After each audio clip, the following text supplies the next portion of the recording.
the official draw for the Intercontinental playoffs in March of next year just got released. So, of course, Andres and I have got to react to it for you guys. We're going to go over each individual path, but let us know in the comments down below who you think is going to be making it into the World Cup from these two paths. For path one, Jamaica plays New Caledonia, and whoever wins that has to win against the Democratic Republic of Congo to advance to the World Cup. And in path two, Bolivia versus Suriname, who will then have to play against Iraq for a spot in the World Cup. Let's start with path one. Andres, our Jamaican Reggae Boys versus New Caledonia. Now, on paper, this is very clearly should be a Jamaica win. At the same time, so many times though. At the same time, I know. At the same time, if there's one team in the world that could lose to New Caledonia, it might as very well be Jamaica. Do you think Jamaica's going to pull it out, or you think this is one of those trick draws and we're going to see Jamaica bow out, not even having played against Congo? I like the state. You got to think of the state of Jamaica right now. Like, no manager at the moment. He said, "Deuces, I'm out. You guys suck," and just left. You can't get a result against Curaçao, and Curaçao go through. And now you're facing New Caledonia, who got absolutely smacked by New Zealand. I saw the game. They did not play well. They had, to be fair, they had some chances early on. They just couldn't finish. But the goalkeeping defense was shocking for New Caledonia. And there are a lot of mistakes that led to New Zealand's chances. So unless that's going to be a repeat. But honestly, they did pretty good overall. They beat the Samoan Islands. They tied Fiji. They beat Tahiti in the semis. I mean, they got some momentum.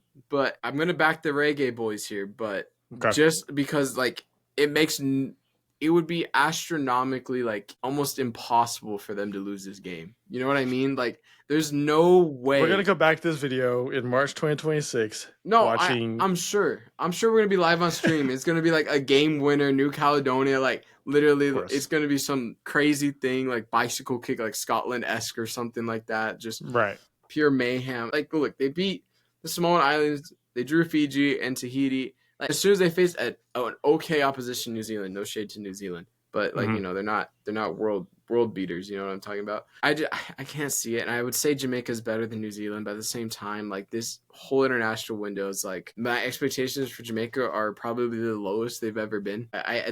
They have to win this game. There's no way they don't. You know, like, convincingly too. There's not like a 1-0, like, they have to win this game convincingly. I don't know who they're going to bring in. I know we discussed in a past video, so go check that out. Elijah did that one on his own. Shout out Elijah. But I don't know what's going to happen. I just know that on paper they should easily win this game, and they got lucky with the group. Not the group, but the draw that they got. With the draw, yeah. At least in this round, yeah. Yeah. I will say that. We're not going to speak about the next round just yet. But it's not looking good. I mean, you're Jamaica on paper. This should be an easy win, and I don't want, New Caledonia could shock people. Who knows? They're recruiting from Ligue 1 teams. They might bring in some dual nationals, but Jamaica, this is their game to win. Now, I don't expect to have many New Caledonians in our comments. I do expect to have a lot of Jamaicans. Let us know if you think this has to be a win. I mean, it has to be, obviously, for the sake of going to the World Cup, but just in that game itself, this needs to be a Jamaica win. This needs, like you said, it needs to be a convincing Jamaica win. This cannot be a leave it to the last minute, Jamaica gets something lucky. This cannot be, very tight-knit, very closely contested for many different reasons. One being morale.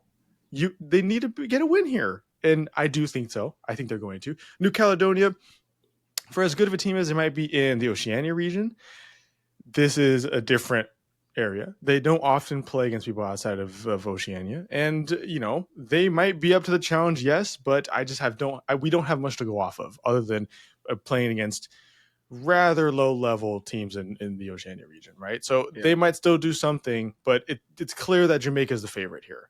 And then you look past this round against the Democratic Republic of Congo, who, in my opinion, are the toughest team in this entire Intercontinental playoff. Let's just say Jamaica wins that game, and Jamaica has to play DR Congo. How does that game go, in your opinion, Andres? Horribly for Jamaica, honestly. DR Congo got unfortunate that they didn't win their group over yonder in AFCON. Like, look, they beat Cameroon to get where they are at. They beat Nigeria on pens to get where they're at, and Mhm. You know, they were underdogs kind of really going into that playoff round in terms of getting second. I mean, I watched the Senegal games, both of them, and they look great. But I thought they looked pretty good. They went toe to toe with Senegal. Senegal's a top team over there in AFCON. And you know, against Nigeria, the goal Nigeria scored, one could say they got like it was a lucky goal deflection went in, like, and then they True. had some pretty good chances, and the Nigerian keeper made some good saves, and then Cameroon they got the job done, and they got some quality players there. Obviously, I'm gonna toot West Ham's own horn here, but you know, you got former West Ham player Masuaku at left back. You got one of the best right backs in the Premier League, Aaron Wan-Bissaka, chilling there at that right back. I mean, you got the flanks pretty much covered.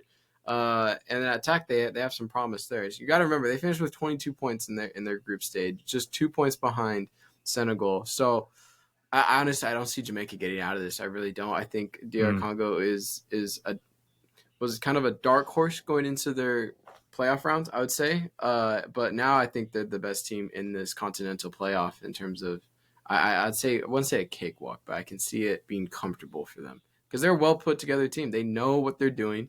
There's clearly a game plan. You watch them play. There's a game plan. You know exactly what they're doing. You watch Right. Jamaica play. You don't know what's happening. They don't even know what's happening, bro. They're playing like pickup. They look like there's 11 guys on that pitch, and they've never played together before in their life, Yeah. and they just Yeah. made up a formation. And then they said, okay, we got some tall guys and we got some fast guys on the wing. We're gonna just boot it up to them, see what happens, see what they can do, and then we'll see if we get lucky. And honestly, the morale must be so low in Jamaica. Like based on the players' reactions, Based off our Andre comment Blake, section. comment section. I mean, the fans, like, obviously, I don't even know where you go from here. You know what I mean? As Jamaica, I mean, we said it was an easy. This CONCACAF qualifying round was so much easier than this continental playoff in my books. Like facing DR Congo is if DR Congo was in this CONCACAF qualifying round, they would easily beat every single team here. I'm fully convinced they would beat every single team. Maybe like struggle a little bit against like a Panama or like, you know what I mean? Like there'd be like some difficulty in certain games, but I think they would confidently be top if there was like a giant table. But it's just Jamaica's like they're gonna have to pull a miracle off. There's gonna have to be some changes until March. I don't even know what changes can be implemented all the way till then because they're not even gonna see these players until March. Like there's not gonna be any like tactical changes. They got to find a new manager. I'm voting for Elijah. Elijah's got to get his recruitment in. I mean, he's already technically done his recruitment. If you look at our channel's history, done so many dual nat videos. I mean, it's ridiculous, but I'm just I'm just glazing at this point. But I'm just saying, anyone's better than what's been at. It's just a decrease, and I don't see it happening as much as I want it to happen.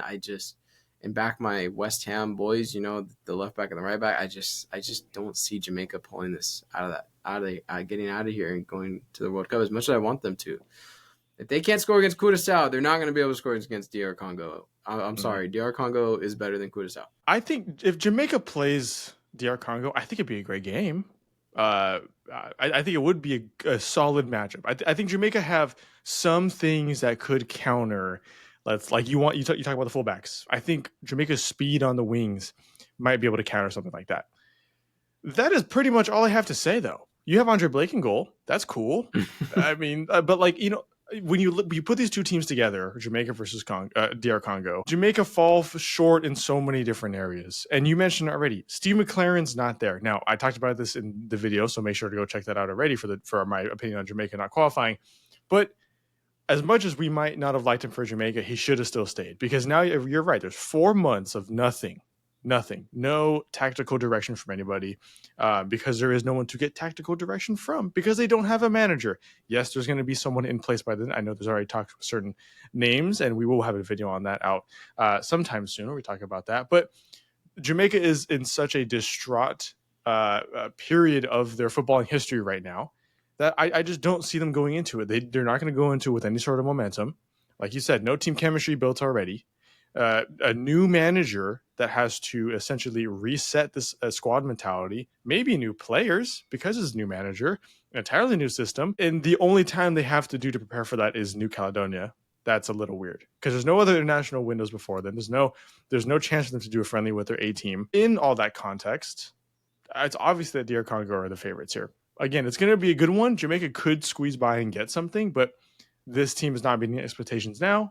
I don't think they're going to meet a really good expectation then. You know what I'm saying? So There's just no I signs of think life to show there's that not they're many going to win signs this of game. life. No, Hypothetically speaking, if they even get past New Caledonia, which there's a chance they might not. I don't know what to say. I just don't. This Jamaican team is woeful. It's bad. So I think we both have DR Congo going through in that first path. And of course, if you have a similar or different opinion, let us know in the comments down below why and who are going to be going through there. Now, in path 2, fellow CONCACAF-men, Suriname will be playing against Bolivia from CONMEBOL, and whoever wins that will have to play AFC Iraq. So this, Jamaica, New Caledonia, Suriname, Bolivia is the match to watch for me. This genuinely, for me, could go either way, because these two teams are so similar in a lot of how they play. I mean, both teams are very defensive, very, very defensive. They struggle to create chances, goals, if you will. And it's going to be a lot of very similar play styles against each other. Andres, if you had to pick, though, right now, looking at it, is Suriname getting another chance, or is it going to be Bolivia representing CONMEBOL again? Look, they're lucky they're not playing Bolivia in Bolivia. Let me tell you something. They're very lucky. True. Look, like I said earlier, it's all in Mexico, so they got blessed. It's tough. I think Suriname, dude, if you're a Surinamese, like you'd be so annoyed that you lost to what? Like I was annoyed. Live on stream, I would. There's momentum there. There's still the belief. It's not like in Jamaica where they're dead in the water and they got no lifeboat. They're barely paddling to stay afloat. There's some life there. They're just taking on some water. I think for the Guatemala game, you can have some takeaways from there and learn from it. I think individual mistakes, was it defensive lack of concentration in certain moments of that game. I think, they got hit with 3 quick counterattacks. I mean, it's what it is. And they showed some resilience. I mean, they got a goal back, which helped them be where they're at. So I think there's that. Bolivia, I mean, they did concede the most goals in CONMEBOL qualifying. So there's and Suriname's attack's pretty good on when they're clicking. And I keep gassing up Suriname, and every time I do, they lose. But I'm gonna go Suriname here. I think they have a strong shout here. I think they're gonna be able to push through this round. I just don't see Bolivia really pushing the agenda in this regard. I think they're gonna be hard to break down. I think it's gonna be a close game. Obviously, I just don't see them being able. I see some leaky goals. You know what I mean? For the most part, Suriname is pretty defensively strong. Obviously, subtract the Guatemala game, they look pretty leaky, but I think, they were kind of going for it at the same time. So can't blame them there. This Intercontinental is a lot tougher to go with. I'm not going to lie. Like, these games are up there, and it's good competition for them because whoever wins does deserve to go to the World Cup. You know what I mean? Like, because these games are tough to decide. So I'm going to go Suriname, though. I'm going to back the guys. And I'm going to say right now on stream, on video, if they qualify Suriname, I will buy a Suriname jersey and go to a game. That's a guarantee, and there will be a vlog with me. I guarantee you. I promise you, Suriname. I promise you, the people of Suriname. Even if Suriname is playing in Canada, Midwest or Canada, yeah, I will book a flight to go watch. If I go to Canada, I'm stopping by Tim Hortons, and that will be in the vlog. Well, I have to go Suriname here too, but this is more because of Bolivia. I don't think Bolivia have what it takes to get 1 to the World Cup, maybe 2 to even get past Suriname here. Bolivia are so good when they're at home.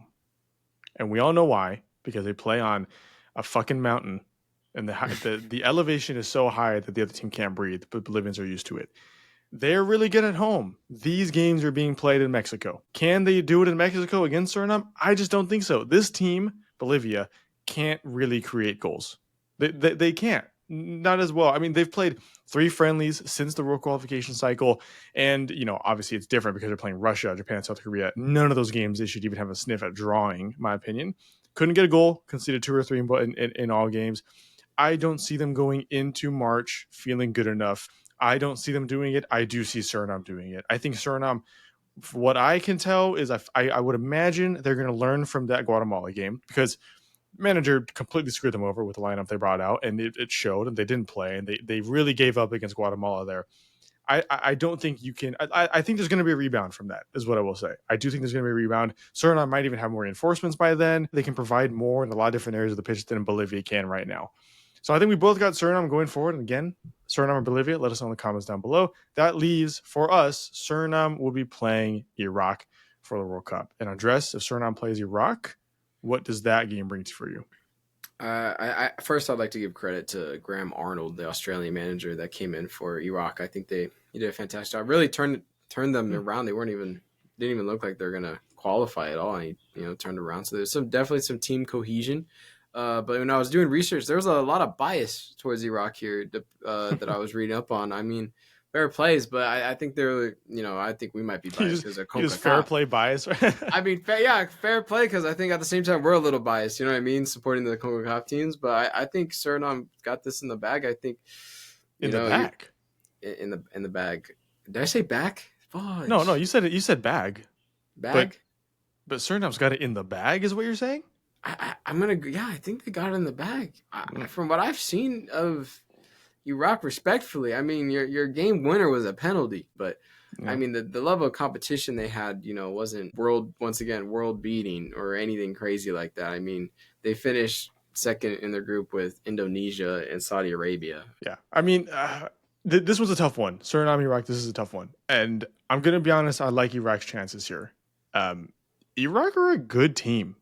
Like, I don't think people want to give Iraq credit where it's due. Iraq are a good team.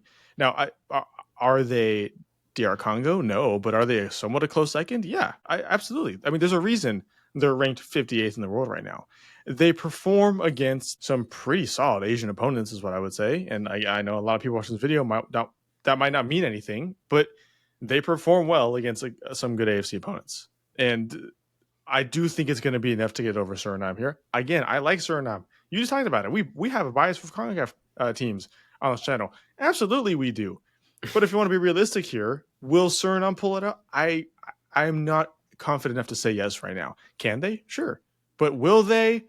I don't know. But it is going to be a good one. I think Suriname just have to deal with a lot of issues with their team first before I can give them a lot of credit for this Iraq game. Now, the Bolivia game, I think they can do it. But this one, I think, is going to take a lot more from this team, and we need to see a lot more from a lot of different players. Suriname players show up, don't get me wrong, and I think Iraq are feeling pretty good, though, going into this one, too. It could go either way. I want to give the benefit of that to Iraq right now, is where I would go. And again, I do maybe have a bias for AFC teams as well, personally. I would have to go Iraq here, which I think is going to be our first disagreement, which I like. So for me, that means that DR Congo and Iraq are going to be going to the 2026 World Cup, as they already were the top two in this one. But for you, it's DR Congo and Suriname, meaning we get one more CONCACAF representative. Again, we'd have till March and a vlog. We got 4 months until this one. That's a long time. Anything can happen with these teams up until then. We will, of course, keep you guys updated as much as we can on those changing. So make sure you guys stick around for the future by subscribing down below and turn your notifications on. Leave a like if you are excited to watch your team or this playoff in general happen over in March of 2026. And of course, let us know in the comments down below your opinion on any one of these games. Who's going to make it out? Who won't? Let us know in the comments down below. My name is Elijah. That was Andres. We are getting football, and we'll see you guys in future videos. Take care.